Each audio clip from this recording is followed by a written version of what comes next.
This is Autoline Daily, the show dedicated to enthusiasts of the global automotive industry. The big news in the United States today is that the U.S. auto industry is starting to reopen its plants with thousands, tens of thousands of workers returning to dozens and dozens of plants to start making new cars and components all over again. And everyone wants to know what's going to happen. Over the weekend, I was interviewed by several television and radio stations and a newspaper, all wanting to know how the auto industry was going to pull this off. What I told them is what all of you have already heard us saying here at Autoline. We know exactly what's going to happen because the industry opened its plants in China nearly 2 months ago and in parts of Europe several weeks ago.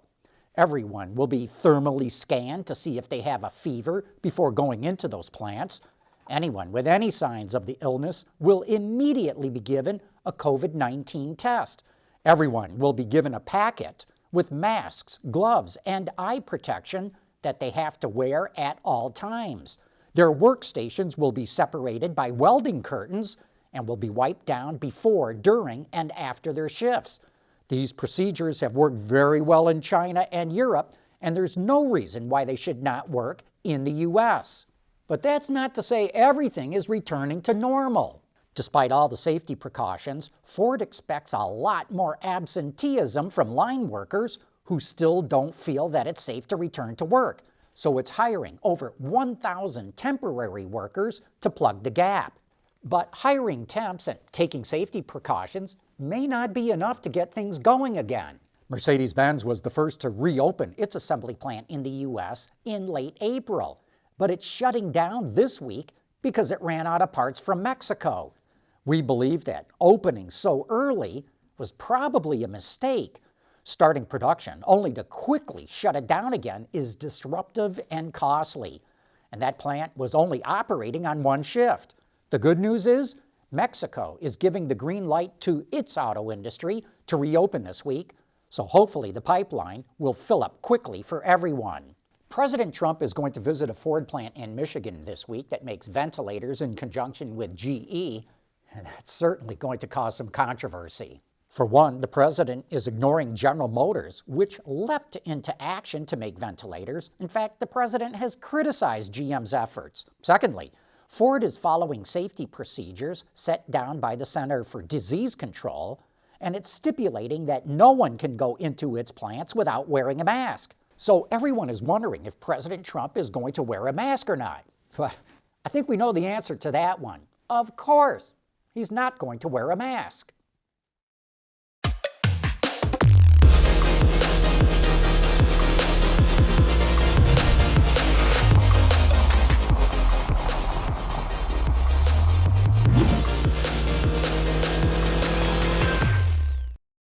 Porsche revealed the Targa version of the new 911 over this weekend. The model has been part of the 911 lineup since 1965 and is characterized by a silver Targa bar, retractable roof section, and wraparound rear window.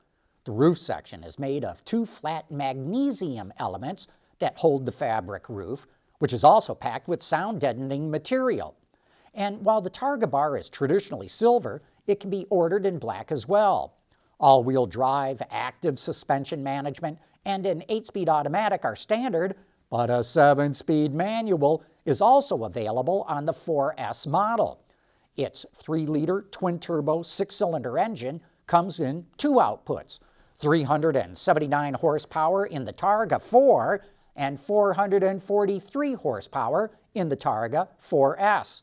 The 4 will go 0 to 60 in 4 seconds, while the 4S will do it in 3.4 seconds. The Porsche 911 Targa will go on sale in the U.S. before the year is out. The Targa 4 will carry a starting price of about $121,000, while the 4S starts at over $137,000. A lot of us are getting tired of being cooped up in our homes all the time. But imagine if you're the drift king, Von Gittin, who's known for setting up elaborate drift courses. Well, if you're him, you mix a 500 horsepower Fox body Mustang, some orange cones, pool noodles, and your driveway to have some fun. Gittin Jr. has a flair for pulling off difficult maneuvers in tight spaces, but he says, and I quote here, I almost ended up in my living room on one run when I went full hot rod, but I managed to save it. I hope this puts smiles on many faces. Well, Vaughn, you put a smile on our faces, so thanks for all that. Tesla is moving aggressively to build vehicles in Texas. Electric reports that the company chose Austin, Texas, for its next Gigafactory, and that it's going to happen rather quickly. Construction is expected to start soon, and it will even assemble Model Ys at the plant by the end of the year. And by the end of next year, it will start producing the Cybertruck. So why isn't Tesla building those vehicles at its Gigafactory in Nevada? Well, GM has a plant in Arlington, Texas, and Toyota has one in San Antonio, Texas. So Tesla would be able to take advantage of suppliers and logistics by plopping down in Texas. Panasonic lost the title as the sole supplier of batteries to Tesla, but due to strong demand for all of Tesla's EVs, the Gigafactory that they operate together in Nevada was profitable for the second consecutive quarter. In fact, demand is so strong that it's going beyond the plant's current capacity of 35 gigawatt hours per year. So both Tesla and Panasonic are now in talks to expand capacity, but they didn't say by how much.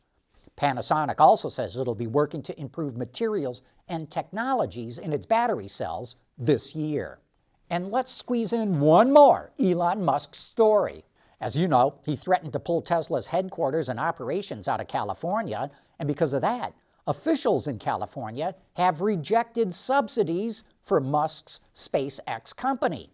It wanted over $650,000 to help train 900 employees and hire 300 more. So that makes us wonder, will SpaceX move to Texas too?